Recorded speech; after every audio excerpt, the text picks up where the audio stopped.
Keeping venomous reptiles is an unforgiving hobby, requiring proper training and lots of experience. One simple mistake can be the difference between life and death.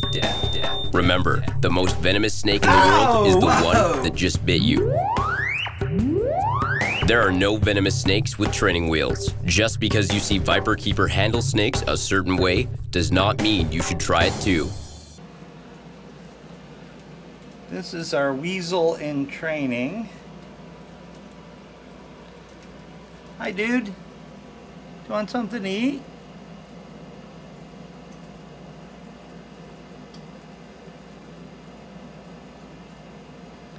Am I going to make you work for it? I probably should. All you do is sit there and wait for food to drop in.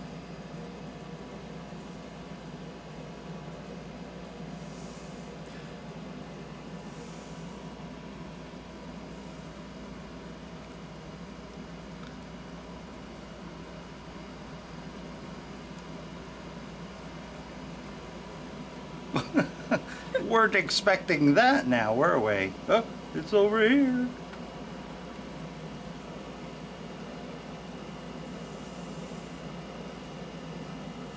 No, don't look at me. There you go, dude. Sorry I was toying with you, but sometimes, you know, you have to break up the monotony.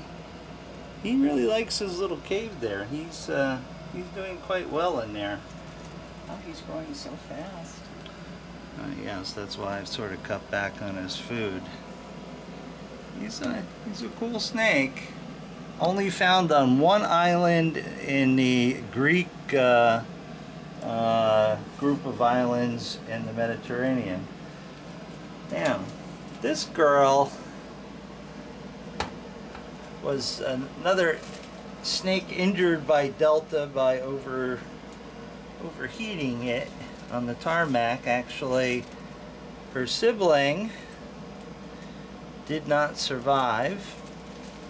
These were animals that Kentucky Reptile Zoo gave me, and she survives just well. It's just that her aim is, and her ability to direct the strike accurately is way off, and it's really sort of frighteningly off.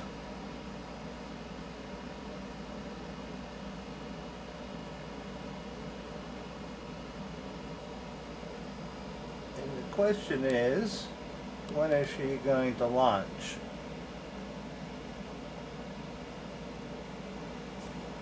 Okay, well, I made it easy on you because it's truly frightening when you go ballistic, huh? And she really goes ballistic.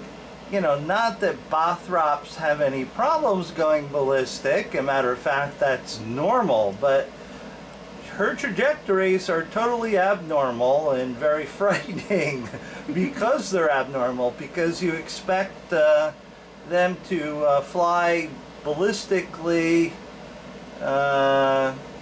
in a direction you're used to, and she does things that are totally uncharacteristic of a snake striking. Again, you know, it must be the geckos that are not so appealing to some of these snakes. The food stinks here, literally.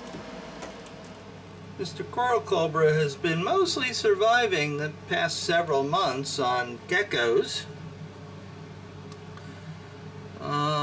So these are mice that were thawed with a couple of geckos thrown in because I want to get the Taipans that are eating geckos only used to mouse scent. Other snakes, as you could see, were not so happy about the combination. But this guy, he's a champ. He's a pretty good guy.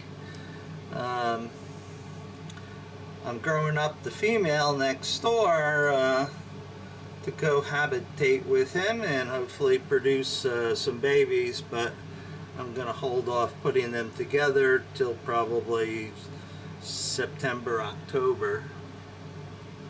Even though I'm not certain she's old enough to reproduce, but No use, it's just, why not give it a try? I don't think he'll eat her, but you can never know, or vice versa. Who knows with snakes sometimes? They're just not terribly predictable.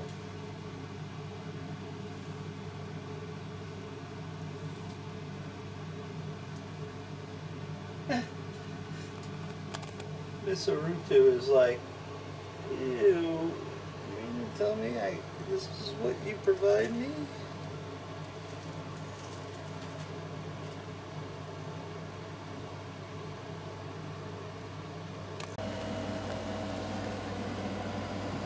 Pogo's young daughter, a year old now.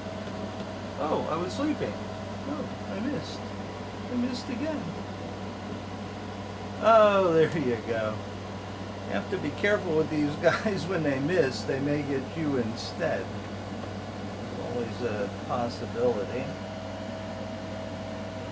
Now,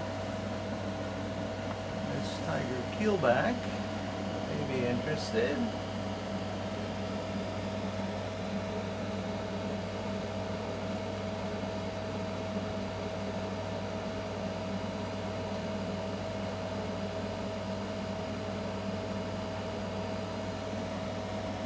She likes naked ones, not so much with fur on it, but she decided that she was going to try it anyway.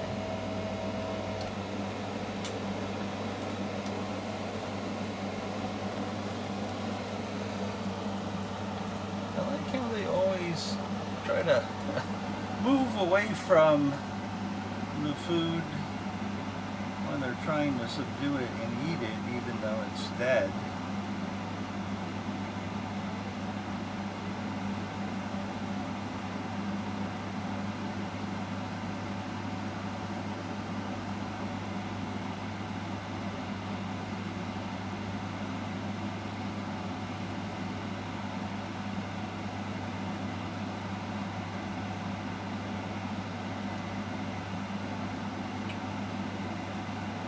Should fill her belly pretty well. As usual, she's applied substrate to her water dish. Yeah, she always empties out all the water and then fills it with all the little wood chips. Every single time. Yeah, unfortunately the little Taipans have a habit of doing that too. Yeah, well, I don't go in their cages. Alright, well let's let her munch because we've got some characters that are just beside themselves looking for something to eat. These are young ringed water cobras. Ooh, I didn't like the taste of that. You need your cage clean this week. Here. Oh, we don't like the camera. We're twitchy. Here. Oh, my, are we in rare mood tonight, huh?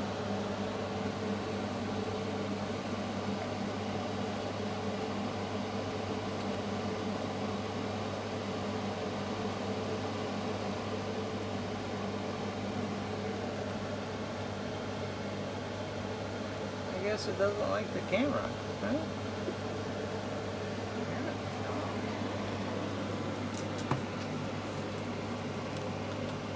Alright, I'm just going to leave that up there because apparently it's interested in maybe escaping right now. Yeah, he's butthurt for whatever reason. Defensive now. So we'll just leave that, collect it in the morning if it's uneaten. How about you, huh? Oh, I see you pooped in your water dish. I can't move because the camera's on me and it's a motion picture camera. So I have to defeat its purpose by staying still.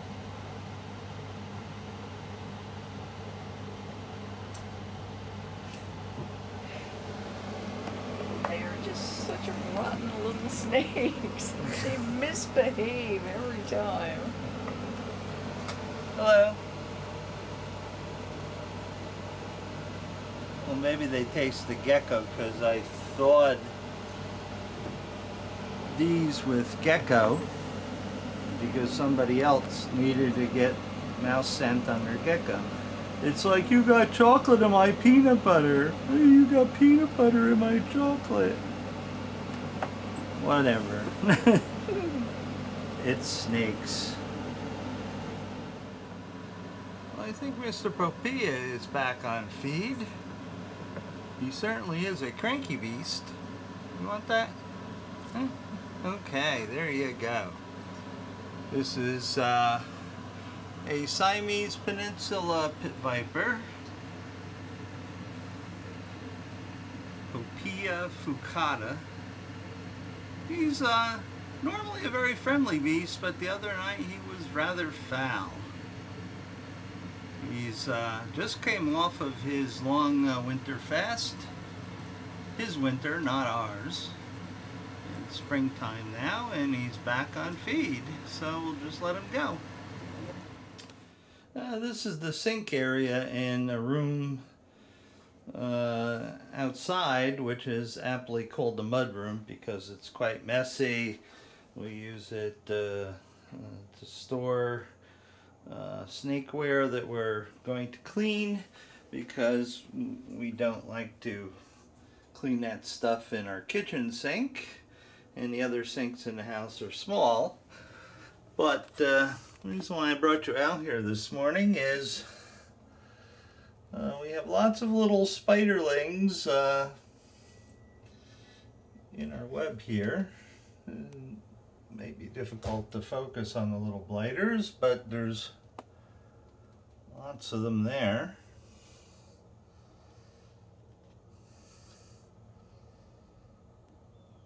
We try to keep a very spider-friendly house, so we have lots of little hatchling spiders, which I'm about to collect and let go outside because every morning I find them in the sink, and that's a very bad place for them to be because there's chemicals like Clorox and Cavicide, as well as hot running water, and I hate seeing the little blighters go down the drain. And that little Papuan Taipan shed, and this one sort of likes geckos. Huh? Okay, well, I'm not going to push my luck with that. I don't want to play snake hockey. It's huffy and puffy, so we're just going to shut the container, and maybe the other one will take the gecko. Bear with me. You need to be an octopus sometimes to feed these guys because you need to hold the camera, pull open the cage. Oh, I see you. I see you shed too. Do you want that? Huh? Do you want that gecko? Huh?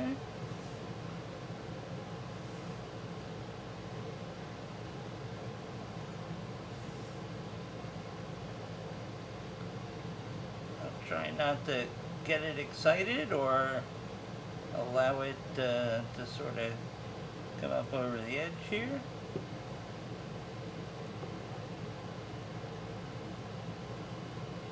Because I don't want to play snake hockey. There we go. You can have that. And I'll carefully take this. Oh, I didn't want to drop my hook. That's no good. Huh? That's no good.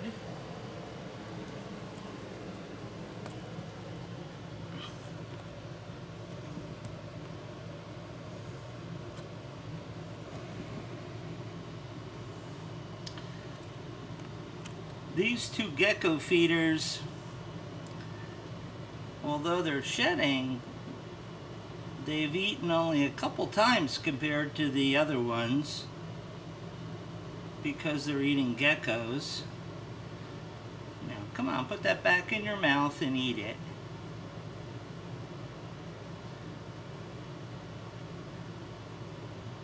Try not to attract its attention.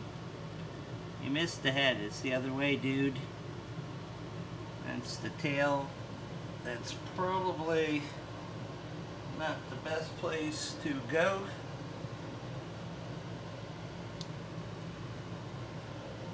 No, no, no, no, no.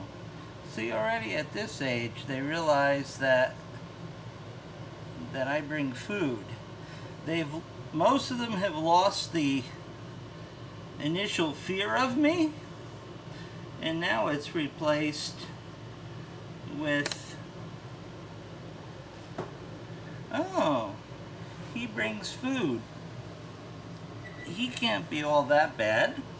Now you can see the other guys are hungry because they know when I pull the stick out, which locks the bin in place really securely, more so than just with the pin, they come forward expecting food.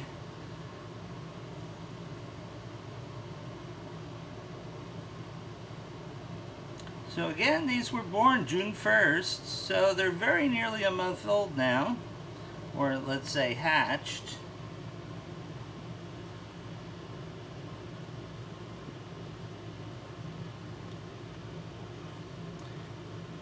And by the looks of that tail, it looks like this is a male. And it's downing the gecko, and since I'm feeding them geckos, which have less body fat than mice, these guys will get 2 geckos a week. And actually the next round of feeding, I'm going to start scenting mice with gecko spit, so I can hopefully get them switched over to mice.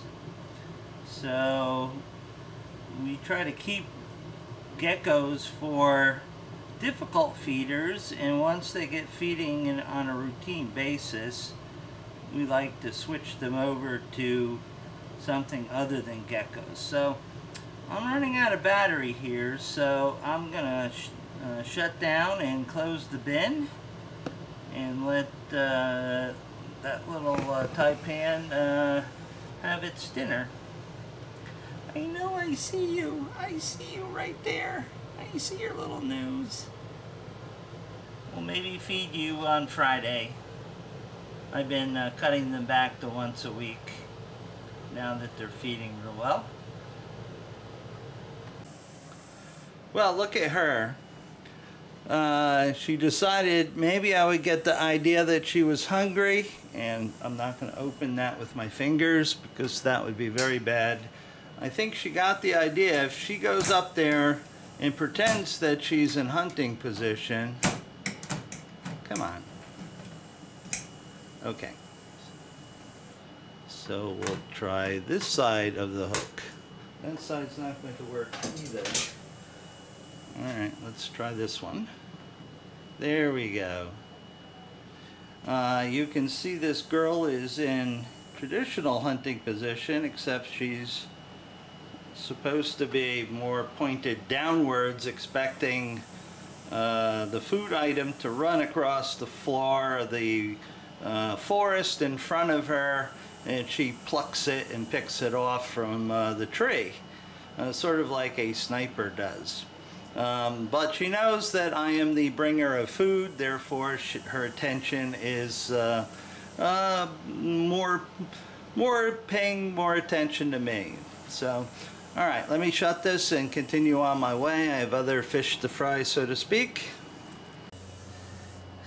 Well, these guys are all ready and perched for food.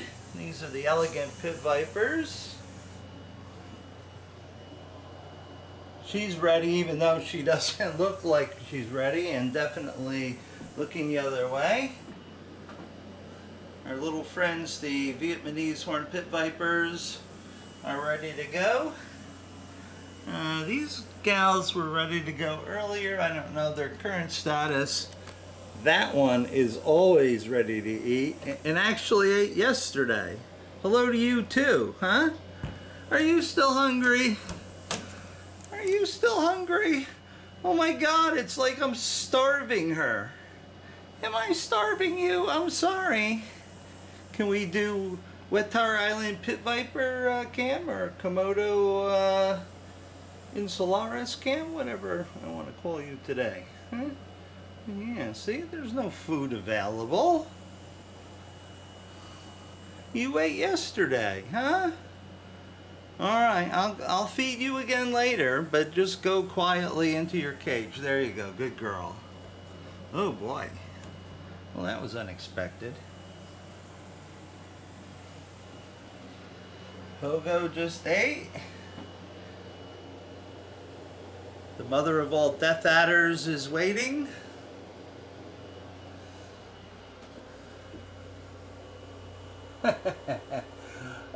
The male Bothrops asper looking for food. Everybody's ready. There's Thud, he's ready, even though he had one. Huh? Thud, you need some water, don't you? Huh? You're ready to shed. So here, have some water. Now, normally, Thud is a very, very relaxed water cobra. Doesn't have a bad bone in his body. Hardly ever see him upset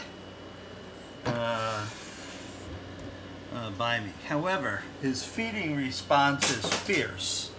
And that's a very, very dangerous thing, because feeding bites, they inject a lot of venom, especially if the prey struggles, and if he bites me, I'm certainly going to struggle. His nickname is Thud because he has this habit of hiding up here, and he falls with such a thud, we can hear him downstairs in the living room, and Lori and I are laughing that poor Slinky here has a very noisy neighbor. It's probably driving him crazy. So that's what we got here today.